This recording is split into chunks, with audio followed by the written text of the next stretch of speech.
নমস্কাৰ আপোনালোক সকলোকে প্ৰফুল্ল অসম ইউটিউব চেনেললৈ স্বাগতম জনাইছোঁ। যদি আপোনালোক চেনেলটোলৈ প্ৰথমবাৰৰ বাবে আহিছে প্লিজ চেনেলটো ছাবস্ক্ৰাইব কৰি দিব, ভিডিঅ'টো এটা লাইক কৰি দিব আৰু যিসকল দাদা বাইদেউ ভাইটি ভণ্টি আৰু বন্ধু বান্ধৱী কামাণ্ডোৰ নতুন পদ কেতিয়া মুকলি হ'ব বুলি অপেক্ষা কৰি আছিল তেওঁলোকলৈ ভিডিঅ'টো শ্বেয়াৰ কৰি দিব। আজি কেইদিনমান আগত অসম বিধানসভাত 2026-27 বৰ্ষৰ বিত্তীয় বাজেট দাখিল কৰিছে। বিত্তীয় বাজেটত আপোনালোকৰ যি 2 লাখ নিযুক্তি, সেই 2 লাখ নিযুক্তিৰ ওপৰতো তেওঁলোকে দাখিল কৰিছে।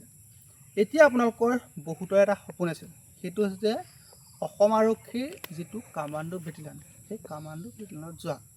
এতিয়া আপোনালোকৰ আজি অলপমান আগত যেতিয়া কামাণ্ডোত নতুন পদ মুকলি হৈছিল, তাত মাত্ৰ 3টা পদহে মুকলি হৈছিল।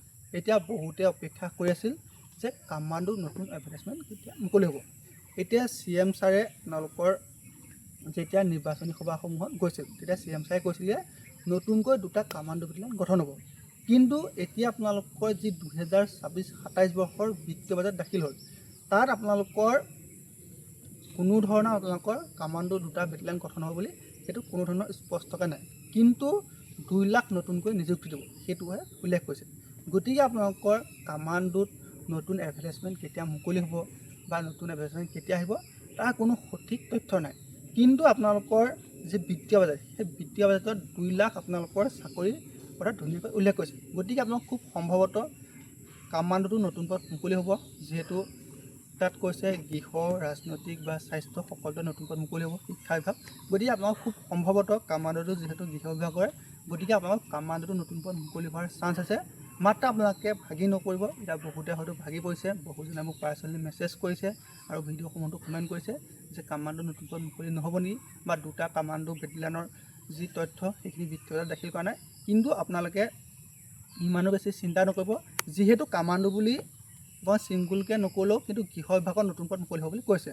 যিহেতু কামাণ্ডোটো গৃহ বিভাগৰ এটা অংশ হয়, গতিকে আপোনালোকৰ গৃহ বিভাগৰ নতুন পদ মুকলি হ'লে কামাণ্ডোৰো নতুন পোষ্ট অহাৰ বহুত বেছি চান্স আছে। গতিকে যিসকলৰ কামাণ্ডোত অহাৰ সপোন আছিল তেওঁলোকে হতাশ নহ'ব। আপোনালোকে ফিজিকেল টেষ্টৰ বাবে নিজকে ভালদৰে সাজু কৰক। যিহেতু আপুনি কামাণ্ডোৰ বাবে যদি ফিজিকেল টেষ্টৰ বাবে প্ৰিপেৰেশ্যন কৰে, সেইখিনি আপোনালোকৰ অসম আৰক্ষী, অসম বন বিভাগ নাইবা SSC GD, অগ্নিবীৰ আপোনালোকৰ যিকোনো এটা বিভাগত যোৱা বা যিকোনো এটা ফৌজত যোৱাৰ আপোনাৰ যিটো সপোন আছে সেই সপোনটো পূৰণ হ'ব। গতিকে আপুনি হতাশ নহ'ব, মাত্ৰ আপুনি নিজকে ভালদৰে সাজু কৰক, ভালদৰে ফিজিকেল টেষ্ট লগতে ৰিটেন টেষ্টৰ বাবে নিজকে সাজু কৰক। আপোনাৰ কামাণ্ডোত যাব নোৱাৰিলেও আছাম পুলিচ হওক, আছাম ফৰেষ্ট হওক, নাইবা SSC GD হওক, নাইবা অগ্নিবীৰ যিকোনো এটা বিভাগত যাব পাৰিব। মাত্ৰ আপোনাৰ হতাশ নহ'ব, নিজকে ভালদৰে সাজু কৰক। ধন্যবাদ।